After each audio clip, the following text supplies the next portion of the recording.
என்னங்கடா இது? ஊர் என்ன சொல்லுது நிகழ்ச்சிக்காக நான் உங்க சந்துரு பேசுறேன். இன்னைக்கு நம்ம கைக்கு கிடைச்சது அருள்நிதி சார் நடிச்சு முத்தையா சார் இயக்கி இருக்கிற ராம்போ படத்தோட ட்ரைலர். இந்த ட்ரைலரை பார்த்து நம்ம ஆளுங்க யூடியூப்ல என்னென்னலாம் கமெண்ட் அடிச்சு தள்ளியிருக்காங்கன்னு ஒரு குயிக் அனாலிசிஸ் பண்ணிரலாம் வாங்க. வழக்கம் போல நல்ல கெட்ட அசிங்கமான கமெண்ட்ஸ்ன்னு பிரிச்சு வச்சிருக்கேன். முதல்ல நல்ல விஷயத்தை பத்தி பேசினா அருள்நிதி சார் மேல பயங்கர பாசிட்டிவான விமர்சனங்கள். கலைஞர் குடும்பத்திலேயே நல்ல நடிகர், சன் குடும்பத்திலேயே நல்லவன், அந்த திருட்டு குடும்பத்திலிருந்து தப்பி நல்லவனா இருக்கான், ஆடம்பரம் ஆர்ப்பாட்டம் இல்லாத சிறந்த நடிகர் மைனஸ், இப்படி ஏகப்பட்ட புகழ்.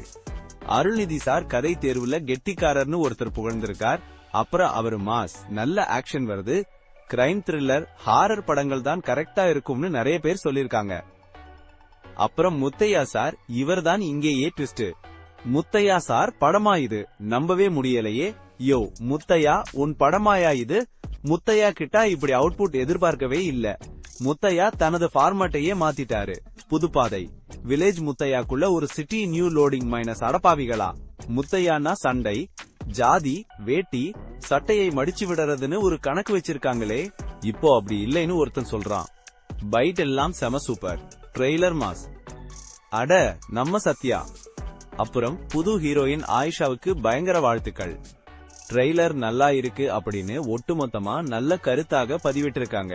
இப்போ கொஞ்சம் கெட்ட விஷயங்கள் பக்கம் போலாம். ஏன் இந்த படத்தை OTTல ரிலீஸ் பண்றீங்க? தியேட்டர்ல விடலாமே நீ நிறைய பேர் கேட்டிருக்காங்க. தியேட்டர்ல விடலைன்னா அப்புறம் தியேட்டர்ல மிஸ் பண்ணிட்டோம்னு மீம் போட முடியாதுன்னு ஒருத்தன் அழறான்.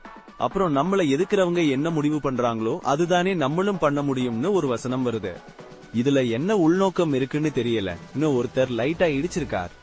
முத்தையா சார் வழக்கமா எடுக்கிற மாதிரி ஜாதி கருமத்தை தூக்கி பிடிக்காம புதுசா இருக்குன்னு நினைச்சா நியாயம் தர்மம்னு வசனம் வருது.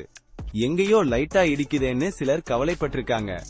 பாக்ஸிங் படம்னா அந்த உடம்பு பத்தாதே, ரொம்ப பழைய கதை, சும்மா மீடியாக்கர் மேக்கிங்னு சில எதிர்மறை கருத்துக்களும் இருக்கு. அப்புறம் அருள்நிதிக்கு வயது 38, நாயகிக்கு 30க்கு மேல, கொஞ்சம் இளம் நடிகர்களை போடலாமேன்னு ஒருத்தர் அறிவுரை சொல்லியிருக்காரு. கடைசியா அசிங்கமான கமெண்ட்ஸ்க்கு வந்தோம்னா ஒருத்தன் திமுக குடும்பம், உதயநிதி கோமாளிமுகம், அருள்நிதி மண்டை ஓடுன்னு அரசியல் சண்டையை இங்கேயும் கொண்டு வந்திருக்கான். அப்புறம் படம் கன்ஃபார்ம் மோகை, கண்டராவி நாயகன் அப்படின்னு அருள்நிதி சாரை நேரடியா தாக்கி பேசியிருக்காங்க. முத்தையா படமா இது? முட்டாள் பயமுத்தையா அப்படின்னு டைரக்டரையும் விட்டு வைக்கல.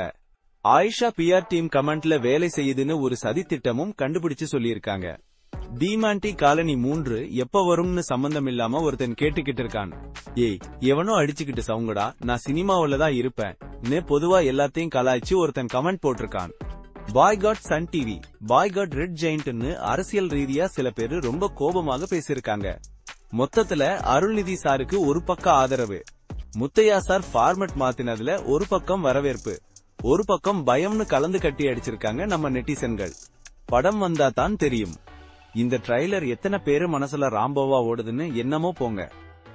ஊர் என்ன சொல்லுது சேனலை சப்ஸ்கிரைப் பண்ணுங்க. இந்த வீடியோ பிடிச்சிருந்தா லைக் பண்ணுங்க, ஷேர் பண்ணுங்க.